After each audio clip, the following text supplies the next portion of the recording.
This team needs Isco. This team needs Isco. So just like a couple of things just to break things down.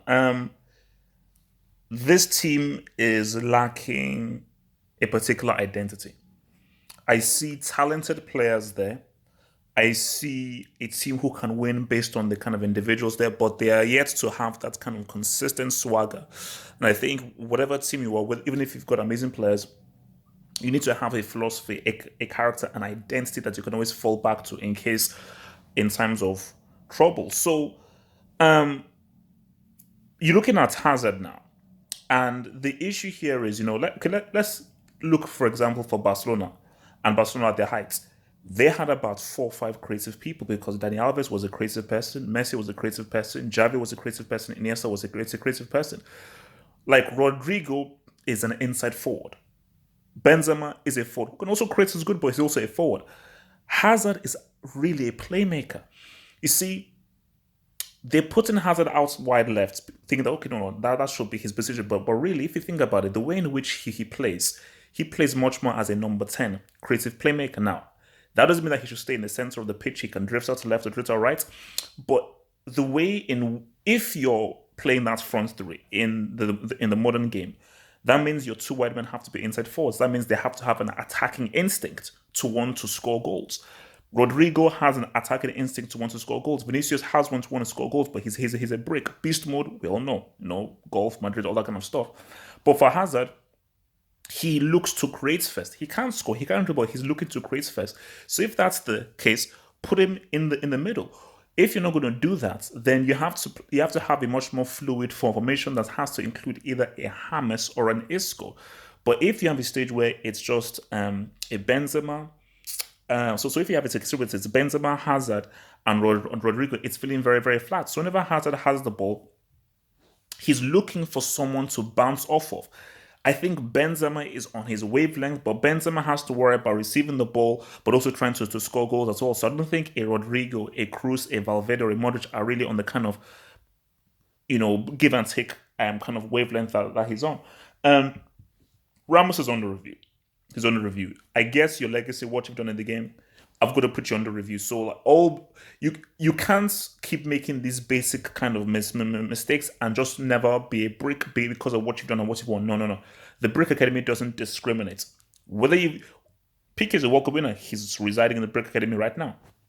Um, but yeah, so I just think that's for real. I mean, look, the PSG game is going to be huge, and I think that is going to be a real test to tell me how far this team has gone. Have they learned the mistakes of the first beatdown lubrication they had at the hands of PSG, and has Zidane figured things out? But this is my thing here. Just to round off with this. Um, as I said again, the Real Madrid are missing a central playmaker. And I do feel that Isco has a role to play in this team. And I do not understand why Zidane doesn't play Isco. I just think that for me, his Isco is so talented, it is worth tweaking your system to try and make space for him because that is a guy. Because remember, Benzema, the way Benzema is playing, you give him 3 or 4 chances, he's scoring at least one or two of them. That's a fact. So if you have a stage where you have two creative minds working together to create for Benzema, what David was doing was increases your probability of you scoring. So if you have both an Isco and a Hazard both working together in that middle part of the pitch, just outside the D, creating for a Benzema, that increases the chances of Benzema scoring, Real Madrid scoring, and Real Madrid winning games. The whole Bale thing, I get it. I think for me, Bale, it was stupid, bro. Keep it real, it was stupid. Like co-signing that flag of what's it called, Wales, Golf, Madrid in that order. But Madrid fans have to understand where he's coming from because you saw a few Madrid fans actually clapping him because you have to see where he's coming from.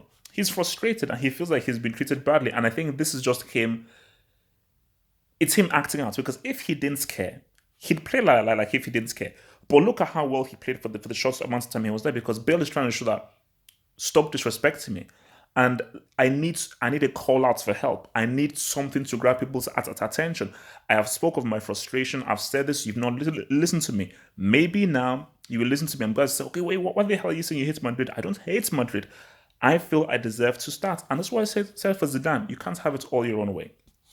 If everybody is fit, Bill starts ahead of Rodrigo. Bill starts ahead of Vasquez. Bill starts ahead of Vinicius for sure. And let's see in what state Marc Asensio comes back in, because I still think Bielsa has ahead of Asensio, but it depends what kind of Asensio comes back and returns.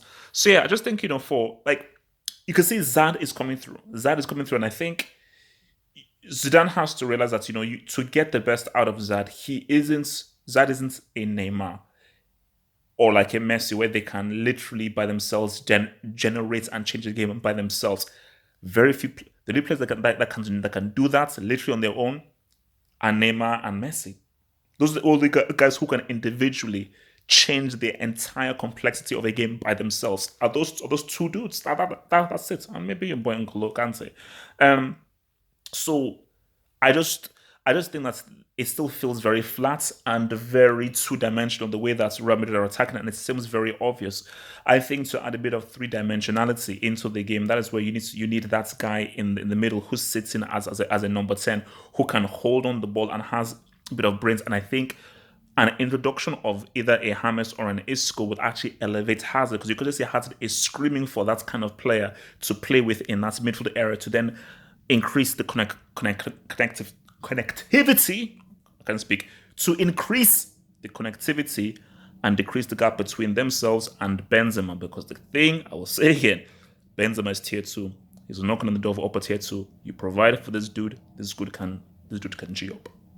Remember to like the vid. Remember to share the vid. Remember to subscribe. And in the links below, follow me on Twitter and become a patron and support your boy. I'm out.